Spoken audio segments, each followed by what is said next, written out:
It is officially the NFL offseason. That means it is ranking season out there. And USA Today, Touchdown Wire, our guy Doug Farrar over there did a list of the top 11 edge defenders in the National Football League. But spoiler, hello, Danielle, the real deal Hunter, did not make the list. Now, I understand. Danielle sort of out of sight, out of mind, missed the 2020 season. And it's like, okay, just going to leave him off the list. That's fine. PFF presumably left him off of their top 50 list, which is also fine.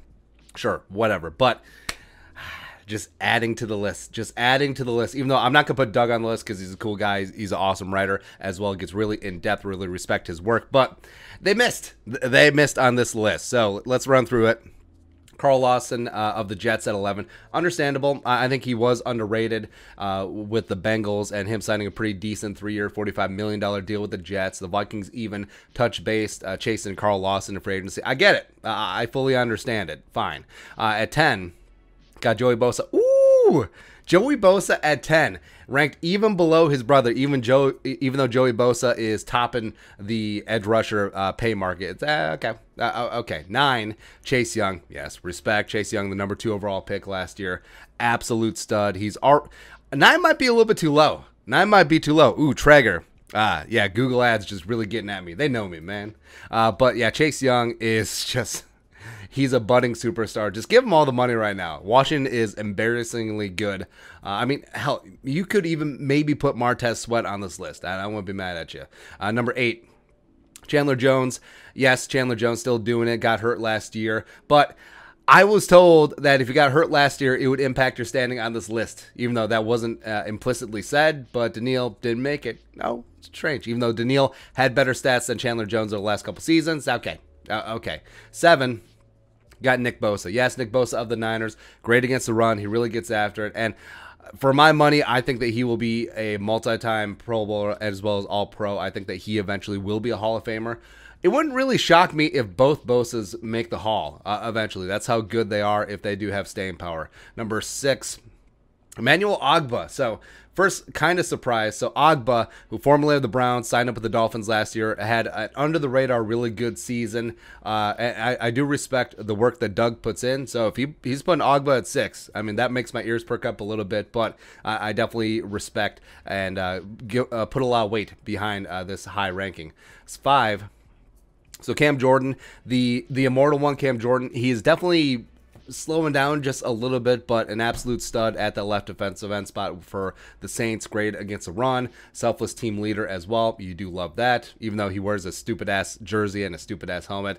4, Zadaria Smith. Similar situation to Cam Jordan. Respect the player, not the helmet. Yeah, that's all I'm going to say about that. Myles Garrett at 3. Wow, that is pretty amazing. So I think Bosa is too low. I think Myles Garrett is a little bit low too. Like, I would have Garrett in the top 2. And then you get to TJ. Ain't mad at that at all. And then numero uno, yes, you do have Shaq Barrett. So the problem is saying that Myles Garrett is too low at 3 is who are you going to take out, right? I would personally prefer Garrett to Shaq Barrett. I understand that Shaq Barrett has, over the last couple seasons, just absolutely got after it. He's really shaken off that draft bust label and has just been a machine. He's just been monstrous. Played last year on the franchise tag, won the Super Bowl, got paid this year. But, you know, like we said at the beginning, Danielle Hunter did not make this list, where Danielle, yes, he missed last season, but 97 total pressures in 2019 over 18 games, the 16-game season, and the 2 playoff games. 163 pressures over 2018-2019, leading the NFL during that time frame. Had 29 total sacks during those 2 years as well, 14.5 in each 2018-2019. And we've beaten this stat to death, but if his 2019 stats were juxtaposed against 2020, he would have led the NFL in pressures. He would have been second to TJ in sacks with 14.5. He's just an unselfish premier run defender as well. And not everyone on this list is. Not saying, just saying, not every single player on this list. I understand it's a pass rushing list, but not everyone does the full job of edge defender. Not saying, I'm just saying. Also note, who is missing on this list? Besides Danielle, who is missing on this list that the national media drone haircuts just salivate over? Khalil Mack. I love Doug for leaving Khalil Mack off this list because I think Khalil Mack is massively overrated. I think PFF buys too much into 52's hype. So I love it, man. I just adore it. So even though you could put Doug on the list for leaving Danielle off of it, I will keep Doug off of it because it's cool, as well as he left Khalil Mack off. Woo, woo.